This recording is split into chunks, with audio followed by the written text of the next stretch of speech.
My name is Zach Arnold. I'm a Hollywood film and television editor, a documentary director, father of two, an American Ninja Warrior in training, and the creator of Optimize Yourself. For over 10 years now, I have obsessively searched for every possible way to optimize my own creative and athletic performance, and now I'm here to shorten your learning curve. Whether you're a creative professional who edits, writes, or directs, you're an entrepreneur, or even if you're a weekend warrior, I strongly believe that you can be successful without sacrificing your health or your sanity in the process. You ready? Let's design the optimized version of you. Hello and welcome to the Optimize Yourself podcast. If you're a brand new optimizer, I welcome you and I sincerely hope that you enjoy today's conversation. If you are inspired to take action after listening today, why not tell a friend about this show and help spread the love? And if you're a longtime listener and Optimizer OG, welcome back. Whether you're brand new or you're a seasoned vet, if you have just 10 seconds today, it would mean the world to me if you clicked the subscribe button in your podcast app of choice.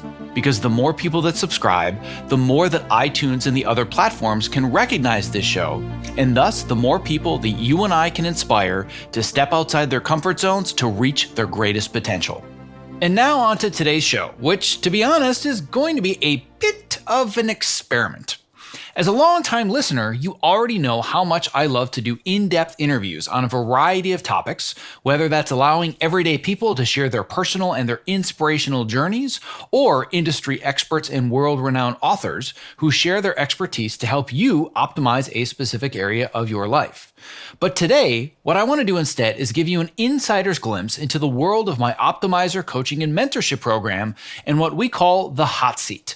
What you're going to hear today is a recording of an actual live session with an Optimizer student where on the hot seat, we tackle various questions, whether that's about career transitions, productivity, workflows, networking, burnout, habit formation, resumes and websites, and any other number of work-life challenges that students bring to the table as they navigate their own paths toward success. In the following hot seat session, community member Jeffrey Lerner is dealing with career anxiety, which is manifesting itself largely as procrastination. As many of my students, myself included, have discovered in the past, the root cause of procrastination is often a bigger psychological issue that is rooted in perfectionism. I always say that procrastination is essentially a synonym for perfectionism. If you have ever felt stuck in a job that you didn't want, but you were paralyzed to make a change, listen in to see how Jeffrey's situation might apply to your own. If you find these sessions valuable, we're going to be sharing Hot Seat Fridays with you every week that are going to be jam-packed with practical, real-world strategies that you can easily apply to your own lifestyle and career to send you off with an action plan for the next Monday ahead. And if after listening to this, you're wishing that you could schedule your own hot seat session, I invite you to join our community of optimizers, where you're going to find all the support and connections you need to optimize every aspect of your life. Just go to optimizeyourself.me/optimizer to learn more about the various coaching and mentorship options available so you and I can start working together today. All right, without further ado, here is today's Hot Seat Friday session with Jeffrey Lerner, made possible today by our amazing sponsors Evercast and ErgoDriven, who are featured just a bit later in today's episode. And as a quick reminder to subscribe so you don't miss future interviews just like this one, visit optimizeyourself.me/podcast. So what is your hot seat topic? It's a kind of combination. I've been having a lot of just trouble moving forward on things. And I think that's been my biggest issue right now is I feel stuck and a lot of anxiety about it. And it's been hard. I mean, I have an idea. I shot a promo piece that I need to do for a docuseries, and I've just been very slow about breaking it down and getting it going and finding, probably an editor to work on it with me to make a sizzle reel. And it's just been very hard for me to do that, as well as looking for, what my next step is in employment and working with trying to get a script done. So there's a lot of things of parsing that out and making a plan that I'm actually going to move forward on. So I've been having a lot of anxiety about that. Where specifically are you stuck? Be as specific as possible. That's the whole goal here. It's more feeling that, it's like just getting the next step. it's going into the next step is they take charge and move forward on it and stop either procrastinating or feeling that, I don't have the skill sets to move forward on. I mean, some of it sounds very psychologically, debilitating in my own head. It's just more of how do I command that to just keep moving forward. So when you say the next step, do you mean the next step in 90 minutes this afternoon for this one project that you shot, or do you mean the next step in life? I think first, I know I have a lot of stuff to do in my life, obviously with COVID and my family, like like everyone has to juggle those things, but about this project and trying to help, because if I don't move forward on something, then it's not going to help me advance my career. It's like I'm impeding that process. Mm-hmm. And how confident are you that the project that you're working on now that you just shot is moving you in the direction that you want to go? I think I'm confident that it can be. There can be a synergy in somewhere that will allow me some steps to move forward in that, even in creating a docuseries, then I'd be a writer, producer in that area. Okay, so give me a little bit more context. I want you to convince me. Sure. Tell me a little bit more about what the project is now, and assuming you complete it and it's successful, how does it move you towards what is going to be your next big picture goal? It's about a group of young people who are into drag racing. They're from 6 to 16. A lot of them are much like anyone going to Little League or soccer or baseball. This is their outlet. This is their sports outlet. This is their way to figure out what they want in life. And it's a community. And it's a community of people and families that get together during the weekend and race. And they are all motivated to learn about how to work together, how to challenge each other, and how to work and also compete. And I think it's a good story. I think there's a lot of interest in the league. It's a league that's around the world, around the country. And I find it interesting that 6-year-olds are driving race cars.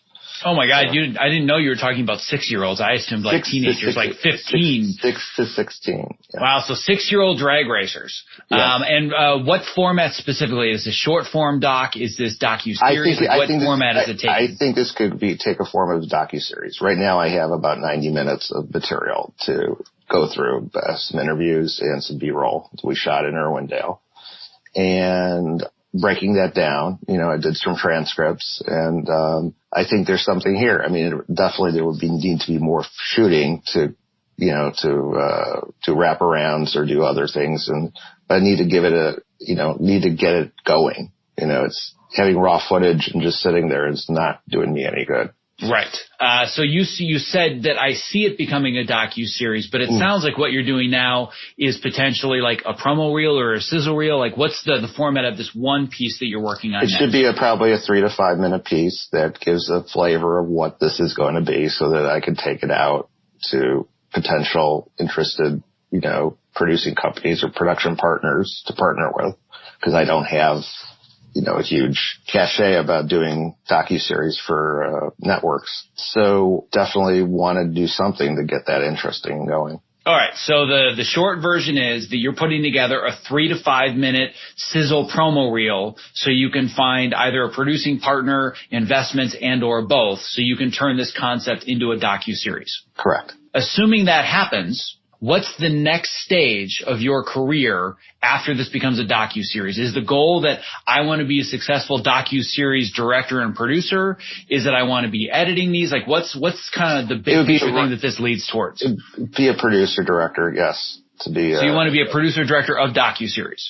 Well, I think that's I have to look at both angles. It's both scripted and docuseries. I think the entrance is in these days you have to be kind of a little bit more nimble. About how where content is going. So I have a little bit more background, obviously makes a little more in my background to continue, at least as an opportunity, to look into the docuseries format.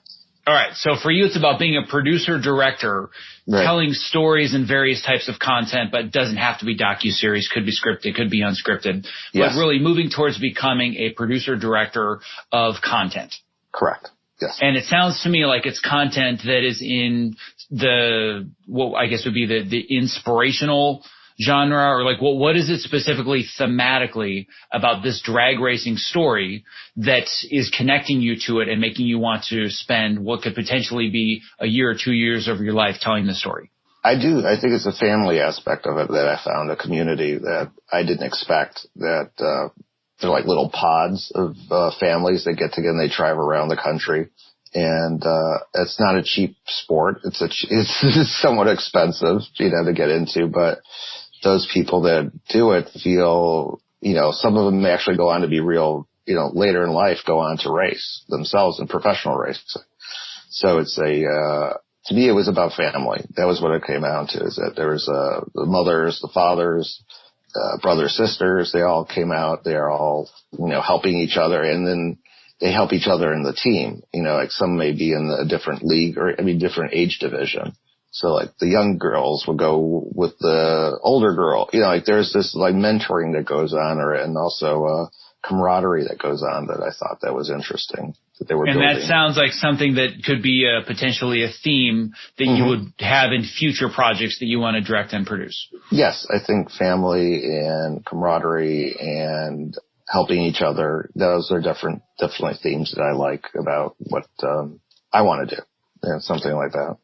So what I see is a very clear connection between what you're doing next and what you ultimately want to be doing. I can see very much a clear path where if this becomes successful, it leads to the next thing that's a good fit for you, which leads to the next thing that's a good fit for you, which then leads to you really doing what you want to be doing. Right. Do you see that connection? Not really. I see a connection. I don't know if it's the connection because I have to believe in that connection. My sincerest apologies for the interruption in the middle of this interview, but if you are a content creator or you work in the entertainment industry, not only is the following promo not an interruption, but listening has the potential to change your life, because collaborating with Evercast is that powerful. Here's a brief excerpt from a recent interview that I did with Evercast co-founders Brad Thomas and award-winning editor Roger Barton. Living this lifestyle of a feature film editor has really had an impact on me. So I was really looking for something to push back against all of these lifestyle infringements that are imposed on us, both by schedules and expectations. When you guys demoed Evercast for me that first time, my jaw hit the floor. I'm like, oh my God, this is what I have been waiting for a decade. I also had the same reaction when I first saw Evercast. 2 words came to mind: game changer. Our goal, honestly, is to become the Zoom for creatives, whatever it is you're streaming, whether it's editorial, visual effects, Pro Tools for music composition, live shot cameras. It's consistent audio and video, lip sync, always stays in sync. Whether you're in a live session where you're getting that feedback immediately, or you can't get it immediately, so you record the session and you can share those clips with people on the production team where there's no room for any confusion. It's like, this is exactly what the director wants. This is exactly what the producer wants. What matters most to me is it makes the entire process more efficient, which then translates to us as creatives who spend way too much time in front of computers. We get to shut it down and we get to go spend time with our friends and family. The biggest complaint, and I'm sure you guys have heard this many, many times, this looks amazing, I just can't afford it. Tesla had to release the Model S before they released the Model 3. So by the end of the year, we are going to be releasing a sub $200 version a month of Evercast for the freelancer and indie creatives. Anyone who is a professional video creator outside of Hollywood. I think what we've learned over the last few months is that this technology can translate to better lives for all of us, that give us more flexibility and control while still maintaining the creativity, the creative momentum, and the quality of work. I cannot stress this enough. Evercast is changing the way that we collaborate. If you value your craft, your well-being, and spending quality time with the ones you love, Evercast now makes that possible for you and me. To listen to the full interview and learn about the amazing potential that Evercast has to change the way that you work and live, visit optimizeyourself.me/Evercast. Now back to today's interview. The root of procrastination is not, I'm not very good with Trello, or my to-do list is messy. Those are just symptoms of a much deeper root cause. Right. So perhaps one of the root causes of the procrastination is you're not totally sure if doing this is going to be worth my time based on how it connects to where it is that I want to get. And I actually see a fairly clear connection, but I want to make sure you feel that as well. So that might be one area that you want to explore a little bit more deeply. Okay. The other thing I want to ask is when it comes to this specific 3 to 5 minute piece, Could you explain to a total stranger what the process looks like? From beginning to end, have you done this before, and Yes. do you understand the process? Yes. So then for you, it's not about, I'm not doing it because I don't know what to do. I don't know how to break down footage, and I don't know how to organize transcripts, and there's so many unknowns that I'm just stuck because I just don't know the process. It sounds like you could probably do this in your sleep, yes? Probably. So process is not an issue. So what ultimately do you think is stopping you from jumping in and organizing your footage and breaking down your transcripts and cutting things into a sequence or hiring another editor? Like, what ultimately is the thought that comes into your mind when you get in front of your computer and you're like, yeah, I got to do it now, but I don't want to? That's what I get. That's the feeling I have. I don't know what to tell you. It's like, I feel frozen. Yes. So what are you thinking when you feel frozen? Give me a thought that goes through your mind. I want you to paint the picture of a very specific instance. An example would be, I was going to sit down and I was going to go through my transcripts and highlight sound bites, and I just couldn't do it. Give me an example of a very specific instance where you were stuck.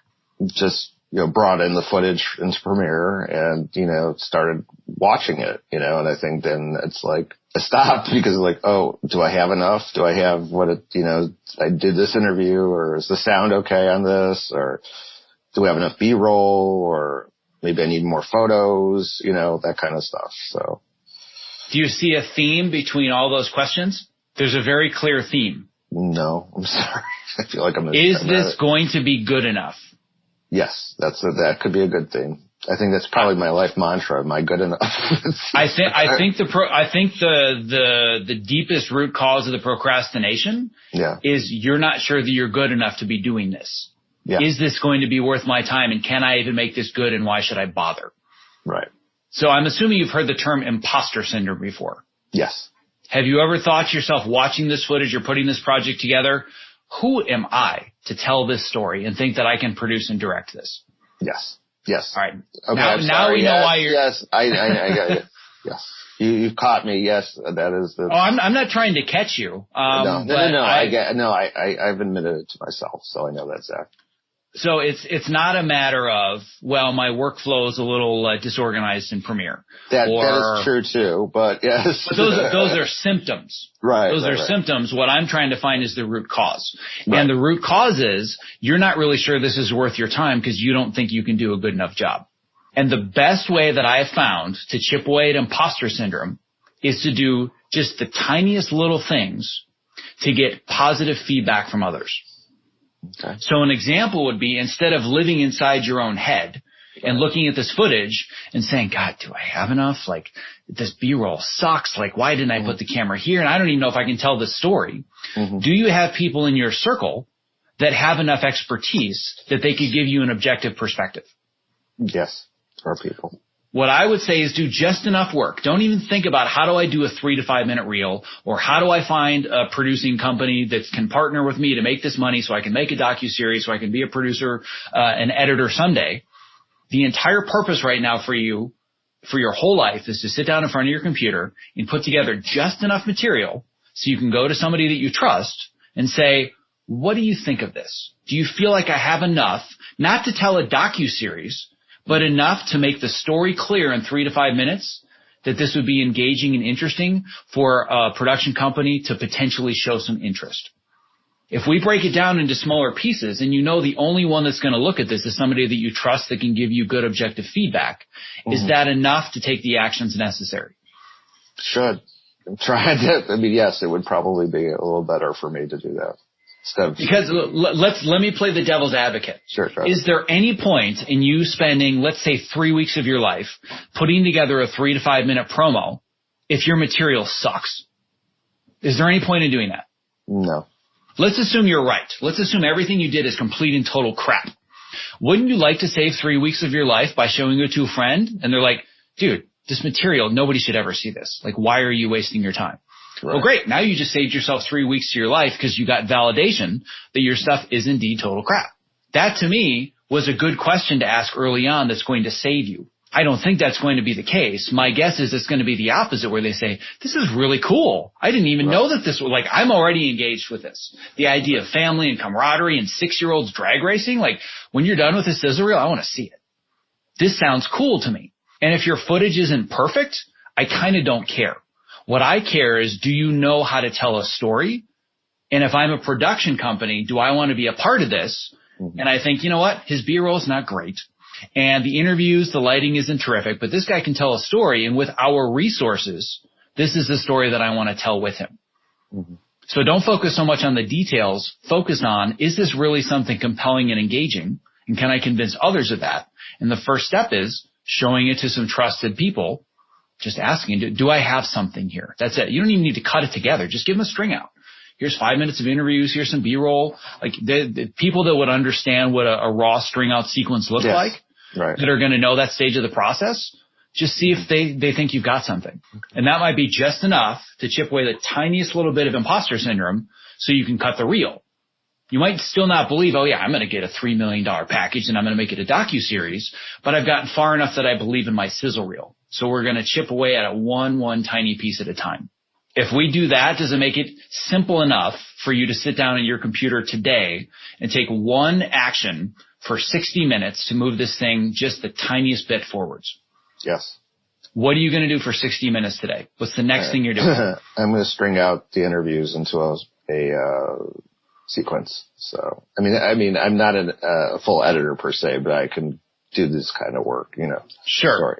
So I would actually argue there's a much more important next action. I think that's your second action. I think your first action is you need to send a message to somebody to ask them if they're willing to look at it, mm-hmm, knowing that they've committed and they've said, you know what, I'll definitely take a look at something when you have ready. Mm-hmm. Then you now have a little bit of pressure to put together that string out sequence for 60 minutes. So do you have a picture in your mind already of who that person would be that can give you some good feedback that you trust? Yes. Some other producers. Yes. I would send an email to them as soon as you're available after this call to get the commitment. Then you know that somebody is expecting you to send the string out. Okay. How do you feel about all of that? A little scary, but it's part of the job and part of what I'm supposed to do. I want it to feel a little bit uncomfortable. I want it to feel overwhelming or daunting or, oh my God, I could never do this. But if it's like, I can do it, but I kind of don't want to, it's scary. That means that we've hit the sweet spot. Yeah. That's the discomfort zone. That's where I want you to be. Yes. I just feel like I'm living in the discomfort zone all the time. That's all. And that's exhausting. I definitely don't want that. But in this one specific instance, I want you to feel just a little bit uncomfortable because that's where the growth and change are going to occur. Okay. I agree. So growth and change are good. Yes. Yes, they are. But they're also a little daunting and a little scary. Yes. But please follow up and let me know how this goes. I'm very interested to see what the response is and if going through this has helped you overcome this little block that you have right now.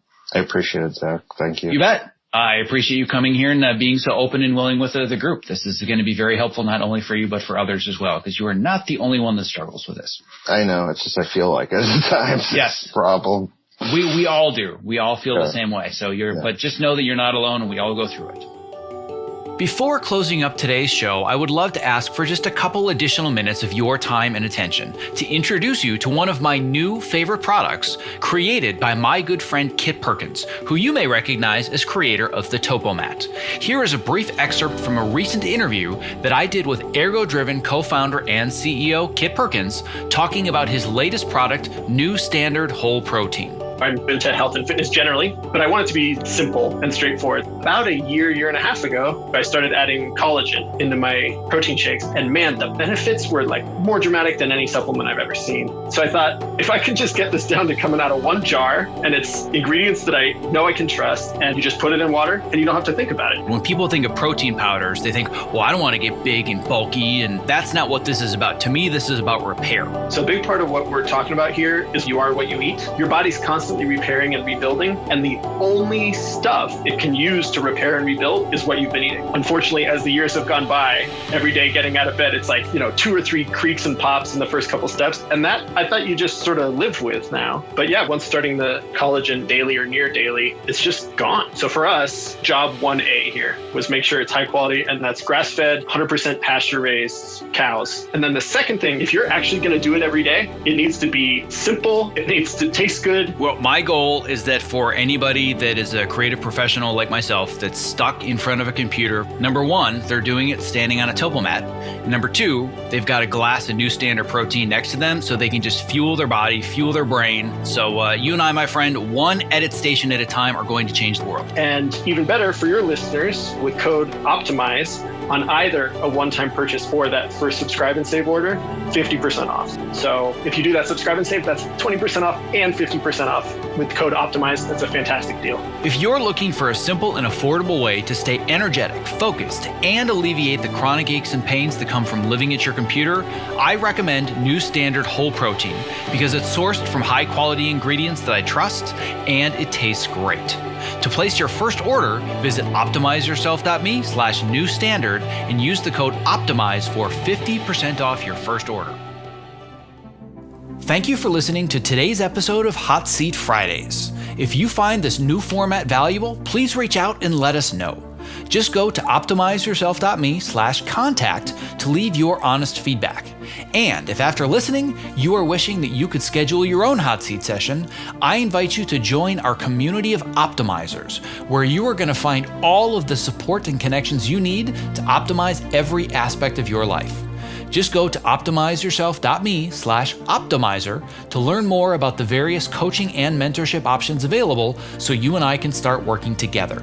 And as a quick reminder to subscribe so you don't miss future interviews just like this one, please visit optimizeyourself.me/podcast. And a special thanks to our sponsors Evercast and ErgoDriven for making today's interview possible. To learn more about how to collaborate remotely without missing a frame and to get your real-time demo of Evercast in action, visit optimizeyourself.me/Evercast. And to learn more about ErgoDriven and their brand new product that I am super excited about, New Standard Whole Protein, visit optimizeyourself.me/newstandard. Thank you for listening. Stay safe, healthy, and sane, and be well.